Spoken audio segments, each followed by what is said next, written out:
یہ زندگی کا جو ٹائم ہے یہ مہلت ختم ہو جائے گی۔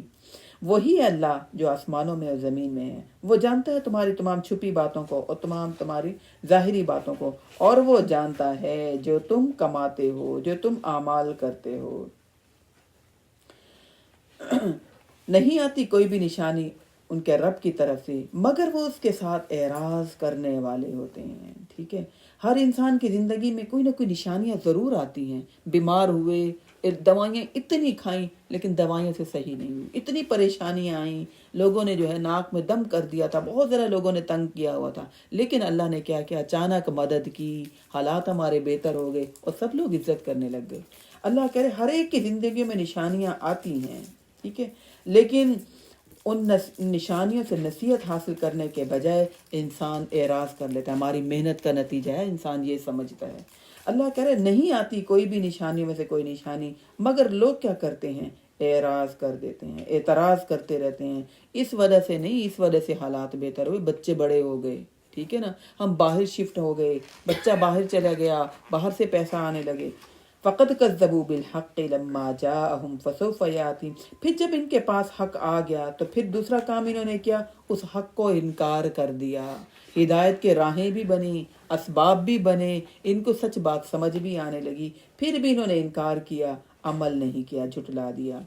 تو فسوف یاتیہم انباء ما كانوا به یستہزئون، انہیں خبریں بھی وہ پہنچتی رہیں جس کا یہ لوگ مذاق اڑاتے رہے۔ یعنی ہر دور میں لوگوں کے کیا رویہ ہوتا ہے، جب بھی دین کی بات، کوئی حق بات کا پتہ چلے تو سب سے پہلے کہتے ہیں کہ نہیں ہم نے اپنے آپ کو بدلنا نہیں ہے نا، نئے دین بتا رہے ہیں آپ، اعراض کرتے ہیں۔ پھر دوسرا کام کیا کرتے ہیں، سچ یقین بھی، سچی بات پر یقین بھی ہو جائے تو پھر بھی کہتے ہیں اپنے آپ کو چینج کرنا بڑا مشکل ہے، ان حالات میں عمل کرنا بہت مشکل ہے، جٹلاتے ہیں۔ تیسرا کام کیا کرتے ہیں، دین کا مذاق اڑاتے ہیں، کہتے ہیں کہ بھئی یہ دقیانوسی باتیں ہیں، اس دور میں عمل کرنا مشکل نہیں ہے، یہ تو صحابہ کرام کے لیے تھا، یہ تو نبی اکرم صلی اللہ علیہ وسلم کے لیے تھا، اس پر عمل تو امہات المومنین نے کیا، تو یہ لہذا یہ اس دور کی باتیں ہیں، تو مذاق اڑاتے ہیں دین کا۔ کیا نہیں انہوں نے دیکھا کہ کتنے ہلاک کی ہم نے ان سے پہلے بستیاں، ہم نے ان کو زمین میں جگہ دی تھی، ما لم نمکن لہم، ان جیسا ہم نے کسی کو بھی ایسا اقتدار نہیں دیا تھا۔ اللہ کہہ رہا ہے دوسری قوموں سے سبق سیکھ لو، ٹھیک ہے، وہ بہت ترقی یافتہ قوم تھی، ہم نے ان کو زمین پر ایسا بسایا جیسے اس جیسا ہم نے کسی کو نہیں بسایا، بہت قد آور تھے، بہت زیادہ عمریں تھیں، بہت مضبوط گھر بناتے تھے، اور پھر اس کے ساتھ وَأَرْسَلْنَا السَّمَاءَ عَلَيْهِمْ مِدْرَارًا، اور ہم نے ان پر آسمان سے بارشیں بھی برسائیں، اور پھر ہم نے بنائی ان کے لیے نہریں جس کے نیچے، بنائی ہم نے ان کے لیے نہریں جو ان کے نیچے سے بہتی تھیں، اور پھر ہم نے فَأَهْلَكْنَاهُمْ بِذُنُوبِهِمْ، ہم نے ان کو ان کے گناہوں کی وجہ سے ہلاک کر دیا، اور ان کے بعد دوسری قومیں پیدا کر دیں۔ تو بات یہ ہے کہ جو حق کو نہیں مانتا وہ کسی طرح بھی نہیں مانتا، ٹھیک ہے، اور جو قومیں تباہ ہوئیں اللہ کہہ رہے وہ بہت مضبوط تھیں، نافرمانیاں کی، وہ ہمیشہ زندہ نہیں رہی، ہم نے ان کو پھر ہلاک کر دیا۔ تو انسان بڑی عجیب مخلوق ہے، نعمتیں ملتی ہیں تو پھر بھی انسان اللہ سے بے پرواہ، نعمتیں ملتی ہیں تو نافرمانی اور سرکشی، نعمتیں ملتی ہیں تو انسان خوشحالی کو اللہ کی رضا کی دلیل سمجھ لیتا ہے، اللہ کی رضا کی دلیل نہیں ہے خوشحالی۔ وہ بڑی خوشحال قومیں تھیں لیکن اللہ نے ان کو تباہ و برباد ہلاک کر دیا، کیونکہ انہوں نے انبیاء کی نافرمانی کی، اللہ کے نافرمانی کی، اور پھر اللہ کہہ رہے ہیں اس کے بعد پھر ہم نے اور لوگوں کو پیدا کر دیا۔ سوچنے کی بات یہ ہے کہ وہ لوگ ہیں، وہ قومیں تباہ ہو گئیں، ہلاک ہو گئیں، مر گئیں، لیکن آج ہم ان کی نافرمانی کے تذکرے پڑھ رہے ہیں۔ سوچنا یہ ہے ہمارے مرنے کے بعد بھی، ہمارے اس دنیا سے جانے کے بعد بھی لوگ ہمیں کن معنوں میں یاد کریں گے، لوگ ہمیں کن باتوں سے یاد کریں گے، بلکہ لوگ کہیں گے اچھا یہ مر گئے، بڑا ظلم کیا ہوا تھا، بڑی زبان کی سخت تھی، بڑے طنز کرتی تھی، بہت سخت تھی، ہے نا، کہہ رہی ہوتی کہ نہیں کہہ رہی ہوتی ہوتے۔ تو سوچنا یہ ہے کہ لوگ ہمارے مرنے کے بعد کیا باتیں کریں گے ہمارے بارے میں، اور اگر ہم ان پر اتارتے کتاب وَلَوْ نَزَّلْنَا عَلَيْكَ كِتَابًا فِي قِرْطَاسٍ، اور اگر ہم ان کے پاس کاغذ پر لکھی ہوئی کتاب بھی اتار لیتے تو اس کو فَلَمَسُوهُ بِأَيْدِيهِمْ، یہ اس کو اپنے ہاتھوں سے بھی چھو لیتے، تو پھر بھی یہ کافر کہتے کہ یہ تو کھلم کھلا جادو ہے۔ یعنی جس نے حق کو نہیں ماننا تو وہ نہیں مانتا، ٹھیک ہے. اور اللہ تعالیٰ کہہ رہے ہیں اگر ان کے پاس ہم کتاب اتار دیں گے نا، یہ ہاتھوں سے چھو بھی لیں گے، یہ دل کے ایسے اندھے ہیں اس کو ٹچ کرنے کے بعد بھی نہیں مانیں گے. ٹھیک ہے. تو معجزے تو بہت ہوتے ہیں، سورج کا نکلنا، کھانا کھانے کے بعد ہمیں ہضم ہو جانا، ڈکار کا آ جانا، یہ کوئی کم معجزہ ہے؟ ہم پیتے جاتے ہیں اور نیچے اترتا چلا جاتا ہے، یہ کوئی کم معجزہ ہے؟ اللہ کہہ رہے جس نے نہیں ماننا وہ معجزے مانگتے رہیں گے، ہاتھ سے کتاب کو چھو بھی لیں گے نا، کہیں گے نہیں نہیں مانتے نہیں ہیں، ہمارا دل نہیں مان رہا، دل نہیں مان رہا. اور بعض لوگ واقعی ایسے کہتے ہیں بات تو صحیح ہے لیکن ابھی دل نہیں مان رہا، ابھی سچا یقین نہیں آ رہا. تو اللہ کہہ رہے ہیں کہ یہ لوگ جس نے نہیں ماننا تو انہوں نے نہیں ماننا. اور یہ کہتے ہیں کہ فرشتہ اپنی اصلی شکل میں اگر نازل ہو جائے، کیوں نہیں اترتا ہم پر فرشتہ؟ اگر ولو انزلنا ملک لقضی الامر ثم لا ينظرون، کہتے ہیں فرشتہ اترے نا ہم پر تو پھر ہمیں یقین ہو جائے گا کہ واقعی نبی اکرم صلی اللہ علیہ وسلم پر فرشتہ وہی لے کر آ رہا ہے. اللہ کہہ رہا ہے اگر ہم فرشتوں کو اتاریں تو پھر تو ہم فیصلہ ہی تمام کر دیں، پھر انہیں مہلت نہیں ملے گی.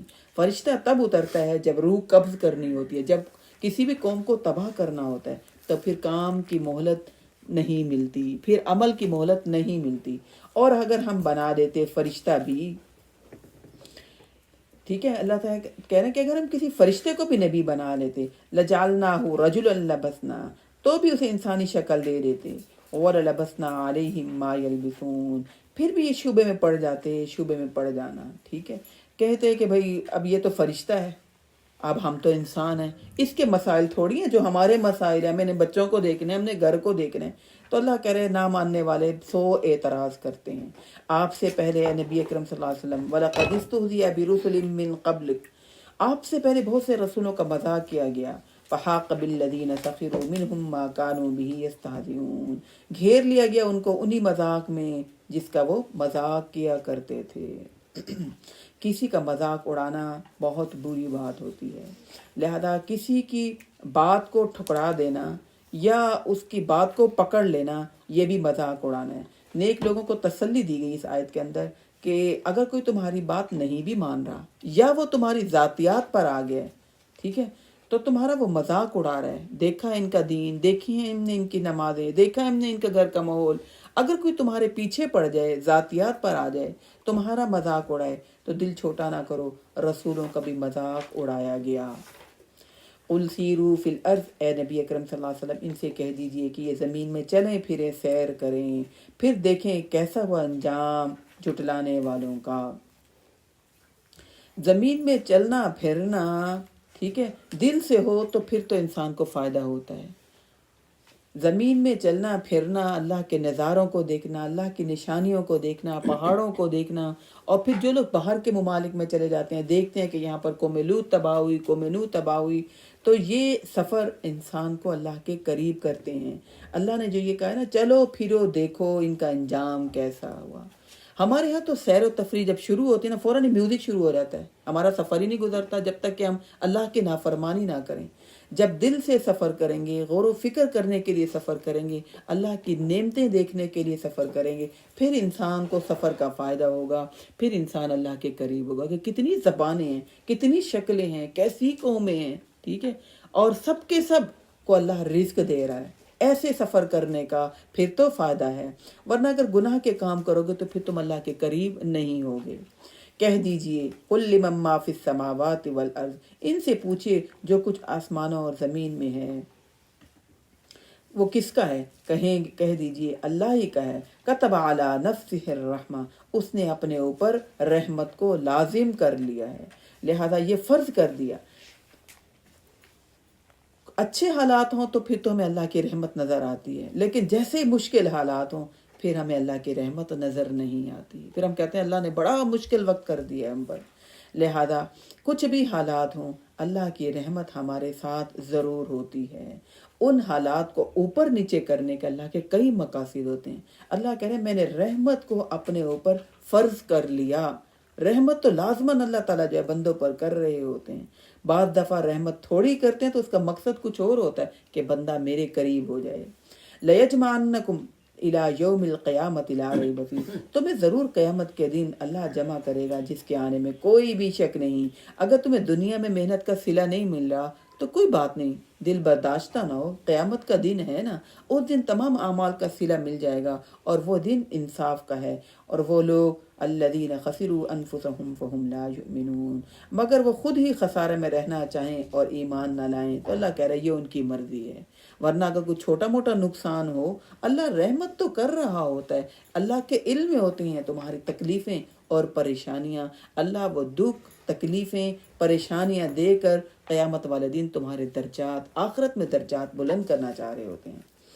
وَلَهُ مَا سَكَنَ فِي اللَّيْلِ وَالنَّهَارِ، رات اور دن میں جو کچھ بھی ہے، جو کچھ بھی آباد ہے، سب اللہ ہی کا ہے، اور وہ سب کچھ سننے والا اور جاننے والا ہے۔ کیا میں اللہ کو چھوڑ کر کسی اور کو ولی بنا لوں، اپنا سرپرست بنا لوں، حالانکہ آسمان و زمین کو تو اسی نے پیدا کیا، اور وہ سب کو کھانا کھلاتا ہے، لیکن وہ خود نہیں کھاتا۔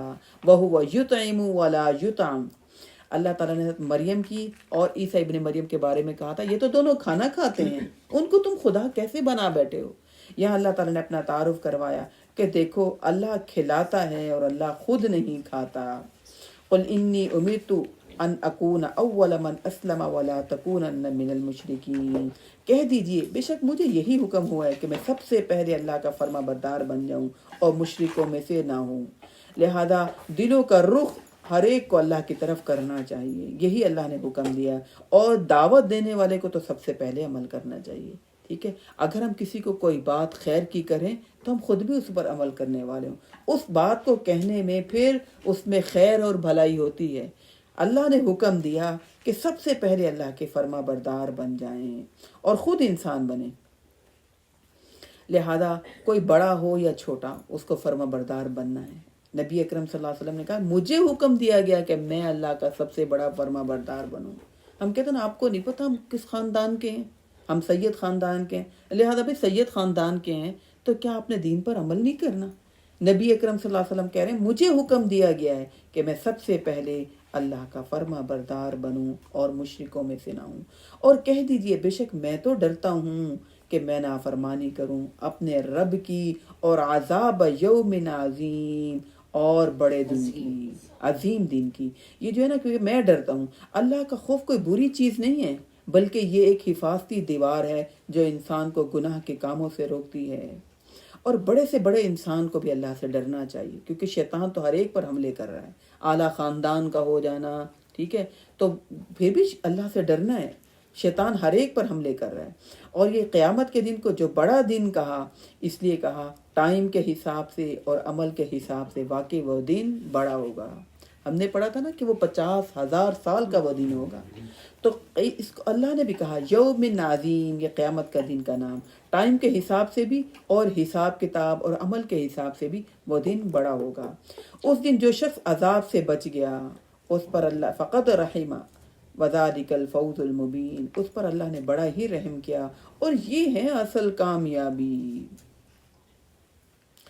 قیامت کے دن اللہ کی رحمت سے ہم جنت میں جا سکتے ہیں، ورنہ ہم جنت کی قیمت تو ادا کر ہی نہیں سکتے۔ لہذا قیامت والے دن جس پر اللہ نے رحمت کر دی، اس کو جہنم سے بچا لیا، یہ بڑی کامیابی ہے۔ ہم بھی بڑی کامیابیاں سمجھتے ہیں کہ بچوں نے پاس کر لیا، یہ امتحان، ڈگری مل گئی، بڑا گھر بنا لیا، کافی عرصے سے خواہش تھی، بڑی گاڑی لے لی تو بڑی کامیابی ہوگی۔ یہ کامیابیاں تو وقتی ہیں، جس کو اللہ نے جہنم کی آگ سے بچا لیا وہ بڑی کامیابی ہے۔ ٹھیک ہے، اور چھوٹے موٹے نقصانوں کا ہو جانا کوئی بڑے نقصان نہیں ہے۔ ٹھیک ہے، وَإِن يَمْسَسْكَ اللَّهُ بِضُرٍّ فَلَا كَاشِفَ لَهُ إِلَّا هُوَ، اور اللہ جب کوئی تکلیف پہنچاتا ہے تو اس تکلیف کو اللہ کے سوا کوئی دور کرنے والا نہیں، اور اگر کوئی بھلائی کا ارادہ کرے تو وہ بھی وہی دے سکتا ہے، کیونکہ وہ ہر چیز پر قادر ہے۔ جب بھی حالات بگڑنے لگیں، محسوس ہوں، تو فوراً اللہ کی طرف رجوع کریں، کیونکہ ہر قسم کی طاقت اور قدرت اللہ کے پاس ہے جو ہر چیز پر قادر ہے۔ یہ انسان کو ہر غموں سے اور ہر فکر سے انسان کو بچا لیتی ہے، یہ والی آیت۔ وَهُوَ الْقَاهِرُ فَوْقَ عِبَادِهِ وَهُوَ الْحَكِيمُ الْخَبِيرُ، وہ اپنے بندوں پر جو ہے بڑا ہی پورا کا پورا اختیار رکھتا ہے، اور وہ بڑا حکمت والا خبردار ہے۔ سب اس کے سامنے بے بس ہیں، سب کے سب بے بس ہیں۔ قُلْ أَيُّ شَيْءٍ أَكْبَرُ شَهَادَةً، پوچھئے سب سے بڑھ کر سچی گواہی کس کی ہو سکتی ہے؟ قُلِ اللَّهُ، کہہ دیجئے اللہ کی۔ جو میرے اور تمہارے درمیان گواہ ہے۔ وَأُوحِيَ إِلَيَّ هَذَا الْقُرْآنَ، اور جو یہ قرآن میری طرف وحی کیا گیا ہے اس لیے تاکہ میں تمہیں ڈراؤں اس سے اور جن تک یہ پہنچے۔ أَإِنَّكُمْ لَتَشْهَدُونَ أَنَّ مَعَ اللَّهِ، کیا تم بھی وہی گواہی دیتے ہو کہ اللہ کے ساتھ یا اللہ کے ساتھ کوئی اور الہ ہیں؟ کہہ دیجئے نہیں، میں گواہی دیتا، بے شک اللہ اکیلا ایک الہ ہے، اور بے شک میں بری ہوں ان تمام شرک سے جو لوگ شرک کرتے ہیں۔ اللہ تعالیٰ کہہ رہے ہیں کہ آپ کی طرف جو وحی کی جا رہی ہے قرآن، اس سے آپ لوگوں کو ڈرائیں، اور وہ بھی ڈرائیں جن تک یہ قرآن پہنچے۔ لہذا ہماری زندگیوں میں صرف قرآن کو پڑھنا کافی نہیں، بلکہ فکر کی بات یہ ہے کہ ہم خود بھی پڑھیں، خود بھی سمجھیں، اور اللہ سے ہم خود بھی ڈریں اور دوسروں کو بھی ڈرائیں۔ جس کے پاس جو بھی اسکل ہے وہ اس کی خدمت میں لگ جائے، دین کی، قرآن کی خدمت میں لگے۔ تو لہذا نبی اکرم صلی اللہ علیہ وسلم نے خوشخبری دی، جو میرے بات کو سنے اور اس کو یاد رکھے اور اس کو دوسروں تک پہنچائے، اللہ اس کے چہرے کو تر و تازہ رکھے گا۔ ٹھیک ہے، بہت بڑی خوشخبری ہے۔ ہم دنیاوی معاملات میں تو فکر کرتے ہیں اور ہمیں فکر ہوتی ہے بس اب یہ جو ہے نا ڈگری لے لی، اب ڈگری کا کیا فائدہ، جاب نہ کریں ہم۔ بھائی دین کی تعلیم، ہم مسلمان ہیں، اگر ہم خود پڑھ لیتے ہیں، ٹھیک ہے، سیکھ لیتے ہیں، اس کو بھی تو ہم نے دوسروں کو دینا ہے، کوئی کام اللہ کے لیے بھی تو کرنا ہے نا۔ دنیاوی ڈگریوں کے بعد ہمارے ذہن میں بات آتی ہے اتنی تعلیم، اتنی محنت کی، جاب نہ کرے، اگرچہ حالات اچھے بھی ہوں، کہتے ہیں جاب نہیں کی تو پھر کوئی ڈگری کا کوئی فائدہ ہی نہ ہوا۔ تو لہٰذا اللہ کہہ رہے ہیں جو وحی کی جا رہی ہے آپ کی طرف اس قرآن کے ذریعے، آپ نے خود بھی ڈرنا ہے اور جس تک یہ پہنچے اس نے دوسروں کو بھی ڈرانا ہے۔ تو اس کے لیے بہت زیادہ خوشخبریاں ہیں۔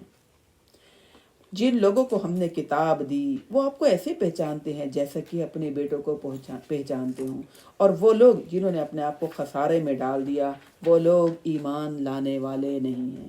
یہ جو بات کی نا اللہ تعالیٰ نے، اپنے بچوں کو، ماں یا باپ ہو، اپنے بچوں کو پہچانتے ہوتے ہیں کہ کس نے یہ چیز یہاں پر رکھی ہے، کس نے یہ گند پھیلایا ہوگا۔ ماں اور باپ اپنے بچوں کو پہچانتے تھے، حتیٰ کہ میرے پاس بچے پڑھنے آتے نا، مجھے پتا ہوتا کون یہ چیزیں چھوڑ کے گیا ہوگا۔ ٹھیک ہے، تو اللہ تعالیٰ کہہ رہے ہیں یہ پہچانتے ہیں آپ کو، اگر پہچاننے کے باوجود پھر بھی یہ ضد میں اڑے ہوئے ہیں، پھر بھی یہ کام کو مان نہیں رہے، ٹالم ٹول کر رہے ہیں، دین پر عمل نہیں کر رہے، اپنا نقصان کر رہے ہیں۔ اور اس شخص سے بڑھ کر ظالم کون ہو سکتا ہے جو اللہ پر جھوٹ باندھے یا اللہ کی آیات کو جھٹلا دے؟ ایسے ظالم کبھی بھی کامیاب نہیں ہوں گے۔ ظلم جو کہا نا، ایسے ظالم، کائنات کا سب سے بڑا ظلم یہ ہے کہ انسان اپنے خالق کی بات نہ مانے۔ ٹھیک ہے، اپنے خالق کی بات نہ مانے، یہ بہت بڑا ظلم ہے، اور اللہ کی طرف غلط باتوں کو منسوب کر دے۔ ٹھیک ہے، بعض لوگ جو دین میں باتیں نہیں ہوتی خود بخود کہہ دیتے ہیں قرآن میں لکھا ہوا ہے، دین میں ہے، فضیلت والی خاص کر باتیں، تو اللہ کہہ رہے ہیں بہت بڑا جھوٹ ہے، بہت بڑا بہتان ہے جو اللہ پر لگا دیتے ہیں خود سے گڑھ کر۔ ایسے ظالم لوگ جو اللہ پر جھوٹ گڑھتے ہیں کبھی بھی کامیاب نہ دنیا میں ہوں گے نہ آخرت میں ہوں گے۔ اور ہم ان سب لوگوں کو اکٹھا کریں گے، جو پھر ہم کہیں گے ان لوگوں سے جو شرک کرنے والے تھے، کہاں ہیں تمہارے شرکا، وہ جن پر تم بہت زیادہ امیدیں لگاتے تھے، جن پر تم گمان رکھتے تھے کہ یہ قیامت والے دن تمہیں بچا لیں گے۔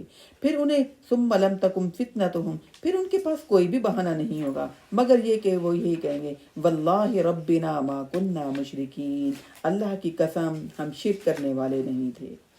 اس آیت میں اللہ تعالیٰ ہمیں یہ بات سمجھا رہے ہیں کہ دیکھو، مال ہو جائے یا اولاد ہو جائے یا کوئی بھی شرکا جن کو تم اللہ کے ساتھ شامل کر دیتے ہو، جن کی وجہ سے تم اللہ کے نافرمانی کرتے ہو، جن پر تم بھروسہ کرتے ہو، قیامت والے دن یہ تمہارے کام نہیں آئیں گے۔ اور یہ جو کہا واللہ ربنا ما کننا مشرکین، کہیں گے اللہ کی قسم ہم شرک کرنے والے نہیں تھے۔ جھوٹے عذر بہانے کرنے والے، دنیا میں جھوٹ بولنے والے، دنیا میں تو قسمیں کھائیں گے، اللہ کے پاس بھی جا کر وہاں پر بھی قسمیں کھائیں گے، وہاں پر بھی جھوٹی قسمیں کھائیں گے، کیونکہ ان کو تو جھوٹی قسمیں کھانے کی عادت ہوگی، اور کہیں گے یا اللہ ہم نے شرک نہیں کیا، ہم نے جھوٹ نہیں بولا، ہم نے آپ کی نافرمانی نہیں کی۔ تو لہذا جتنے بھی ہم چلاک بن جائیں، جتنے بھی اسمارٹ بن جائیں، اللہ ہم سے غافل نہیں ہے۔ اللہ رب العزت سے کوئی بات ہماری چھپی ہوئی نہیں ہے، نہ دنیا میں نہ آخرت میں۔ انظر کیف کذبوا علی انفسہم، دیکھیے تو صحیح کیسے یہ اپنے بارے میں خود سے جھوٹ گھڑ لیتے ہیں، اور ان کے جھوٹوں کی وجہ سے یہ خود ہی پھر گمراہ ہوئے چلے جا رہے ہیں۔ اور ان میں سے کچھ تو ایسے ہیں جو آپ کی بات کو کان لگا کر سنتے ہیں اور پھر بھی ہم نے ان کے دلوں پر پردے ڈال رکھے ہیں. یعنی صرف حق کو سن لینا کافی نہیں، حق کو قبول بھی کرنا ہوتا ہے. قرآن کو سن لینا، قرآن کی محفل میں آ جانا کافی نہیں، اس کو دل میں اتارنا، ٹھیک ہے، اس پر غور و فکر کرنا، اس پر عمل کرنا سب سے زیادہ ضروری اور لازمی ہے. اللہ تعالیٰ کہہ رہے ہیں ان میں سے کچھ ایسے منافق ہیں جو محفل میں آتے ہیں، کان کو لگا کر خوب توجہ سے بات سنتے ہیں، لیکن چونکہ حق کو ٹالتے رہتے ہیں لہذا ان کے دلوں کے زنگ نہیں اترتے. یہ قرآن پھر ان پر اثر ہی نہیں کرتا، آئے گئے سنا ختم، سنتے رہتے ہیں. یہ سننے والی کلام نہیں ہے. اس پارے کے ہم نے شروع میں پڑھا تھا کہ یہ کتاب صرف معلوماتی کتاب نہیں ہے، یہ کتاب صرف برکت والی نہیں، یہ کتاب صرف سننے والی نہیں. آتے ہیں آپ کے پاس، سن کے چلے جاتے ہیں، دلوں میں نہیں اتارتے، حق کو قبول نہیں کرتے. لہذا سننا مقصد نہیں، اس پر عمل کرنا اصل مقصد ہے. ان کے دلوں پر زنگ ہے، اس وجہ سے ان کو سمجھ نہیں آتا. ان کے کانوں میں بوجھ ہے، اس لیے یہ توجہ سے سنتے نہیں. اور اگر آپ وَإِن يَرَوْا كُلَّ آيَةٍ لَا يُؤْمِنُوا بِهَا، اگر یہ تمام نشانیاں بھی دیکھ لیں تب بھی یہ ایمان نہیں لائیں گے، یہاں تک کہ آ جائے ان کے پاس. حد یہ ہے کہ جب وہ آپ کے پاس آئیں گے اور آپ سے جھگڑے کرتے ہیں اور کہتے ہیں یہ کافر لوگ ان ھذا الا اساطیر الاولین، یہ وہی چکی ہوئی ہے آپ پر جو آپ سنا رہے ہیں ہمیں قرآن، یہ کلام بس ایسے ہی قصے کہانیاں ہیں، یہ تو خود ہی جادو گھڑ کر آپ سنا رہے ہیں. وَهُمْ يَنْهَوْنَ عَنْهُ وَيَنْأَوْنَ عَنْهُ. سب سے بری بات یہ ہے کہ دوسروں کو بھی روکتے ہیں اور خود بھی رکے ہوئے ہیں. اور وَإِن يُهْلِكُونَ إِلَّا أَنفُسَهُمْ وَمَا يَشْعُرُونَ، نہیں یہ ہلاک کر رہے مگر اپنے آپ کو، اور ان کو اس بات کا شعور ہی نہیں ہے. یعنی یہ دوہرے مجرم ہیں.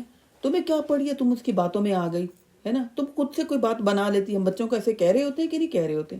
نہ خود عمل کرنا اور بلکہ دوسروں کو بھی نیکی سے روکنا، یہ بہت بڑا جرم ہے، ڈبل جرم ہے. اللہ کہہ رہے ہیں یہ دین سے خود بھی رکتے ہیں اور دوسروں کو بھی روکتے ہیں، کوئی فائدہ نہیں ہے نا. بس ایسے ہی ہے، بڑے دورے قرآن کر لیے، فائدہ کچھ نہیں ہوتا، بس ایسے قصے کہانیاں ہوتی ہیں جو. اچھا اب سب سے بڑی بات یہ لوگ کہتے ہیں آن لائن ہم سن لیتے ہیں، ہے نا. اور کیا ہوتے ہیں آن لائن جو سن لیتے ہیں، کبھی تو بتائیں نا کہ کتنے پارے ہو گئے. بہت بڑا دھوکہ ہے جو دوسروں کو بھی کہتے ہیں ہم آن لائن سن لیتے ہیں، تمہیں بھی جانے کی ضرورت نہیں ہے. تو کوئی بھی نیکی کا کام ہو دوسروں کو روکنا نہیں چاہیے. بتائیں ہماری سستی ہے، ہماری غفلت ہے، ہمیں بھی جانا چاہیے، ہمیں بھی کرنا چاہیے، یہ کام ہمیں بھی کرنا چاہیے، کوئی بھی اچھا کام ہو.